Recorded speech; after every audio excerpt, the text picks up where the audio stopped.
thought I'd just jump outside here while the weather's good. Just probably the next few months we're going to struggle to be outside knowing what the weather's like here, but while it's dry and whatever, I thought I'd get out here.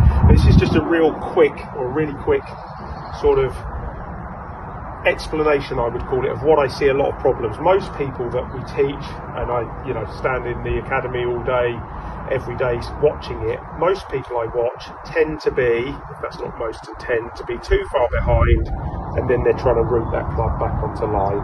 Now, we all hopefully kind of know that in the downswing, we want to have that club coming from a little bit more of an inside plane than an outside plane. And I put this stick in here. It's never a perfect vertical line, but if we just use that as a reference point, if I want to have the club coming back down on the way down, back down that pink stick there, you can see almost the club's going to come into impact correctly there. Now, what most people do, most amateurs I think, they feel like I've got to get the club from the inside. The club's got to come from the inside, which is correct. So the instinct they have is to pull the club inside in the backswing. And that's twofold. One, it means the weight doesn't work properly onto here. And two, the club tends to be what we would call too deep or too far behind us.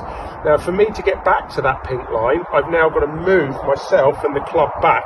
Now, as soon as the club is in that motion, suddenly the club is now too far outside the pink stick. And suddenly I've got to rock back and kind of open it up. And you can see there, we're into that kind of cutty shape. Now, if you watch, I would say 90% of the players on tour, you're going to see them be above that plane slightly in the backswing. You can see I'm just keeping the club out in front of me at halfway back. My hands are in the middle of my chest.